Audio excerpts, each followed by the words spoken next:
Hi, Aqsa. My name is Hey, Ron from Ron. POCculture.com. Nice to chat with you. Nice to Um, chat with you. Thank you. I have to say, your film wrecked me. I have a 8-year-old daughter, and it really got me. So thank you for that. Thank you. Thank you for I would, watching. yeah, absolutely. I think it'll be something we watch together for a long time. How did this story come about, and how much of your personal story is in this story? Definitely. I immigrated here when I was around 22, and I immigrated alone without my family. And I didn't have a community at first when I moved here. And every Eid that came here, I wasn't able to take time off to go back home to celebrate, across the globe. It takes 2 days to travel just there. So every Eid, I was just so alone. And it was a festival that nobody around me even knew about. So I just was so sad about that. I just felt like I was in my new home, but it wasn't really home, you know, and then and I didn't even want to talk about it as much because I was like, okay, it's not, nobody wants to hear me talking about what's special to me. Like, why should I go out and educate everybody about it? But as I grew older, I realized, like, if I don't do it, I don't know who will, because especially because of all the stereotypes and negative media that we have around Muslims and South Asians. I was like, if we have to start breaking that Western glass ceiling that was created for us by telling more and more human stories and humanizing us. I love it, and I think it's definitely doing that. Now, the film starts with a very clear shot of Kamala Khan, Miss Marvel.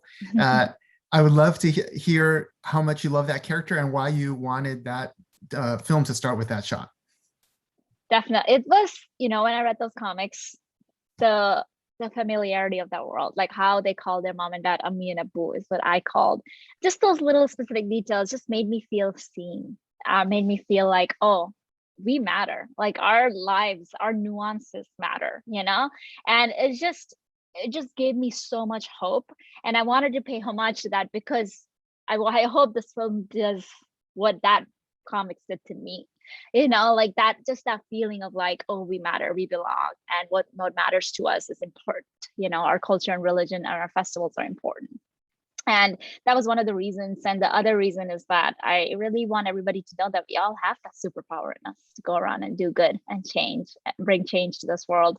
And we kind of talk about it later on in the classroom with Shirley Chisholm when the teacher says that we all have the superpower in us. So we touch upon that with a real life example like Shirley Chisholm. So that was very, very important to me to highlight the superheroes that defined the world we live in. I love that. Now, one of the things that really stood out to me was that a lot of the teachers and kind of adults around the characters in school are diverse. They're teachers and people of color.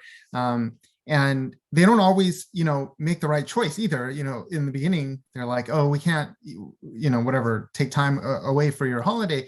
But I'm wondering, how intentional was it for you to make sure that the grown-ups in this world were diverse, and what were you hoping to communicate through that?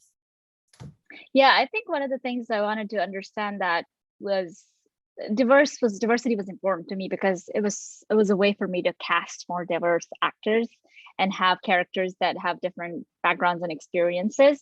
That was very, very important to me. And secondly, like we are talking about the Western viewpoint in a way here, contrasting with an immigrant experience. So that in itself, I wanted to reflect this the diversity of America. And sometimes you can have diversity in ethnicities and cultures, but not in religion, for example, in certain schools. So that was an aspect that I wanted to kind of touch upon. It's just this idea that the Western world has made it because of their media and because of their presence in the world, that that is like the center of the universe that the whole world revolves around, and everything we see is through that Western gaze, and while we were working on the script, like we quite constantly questioned, like, should we make Eid a holiday for people to understand through a Western idea? Like, should we compare it to Christmas for people to understand what it means? And we were like, no, we don't have to, because I grew up studying. I grew up watching movies about Christmas, Halloween, Hanukkah, all the Western holidays, right? I never needed it to get filtered through my lens. I understood it because it was told through a story.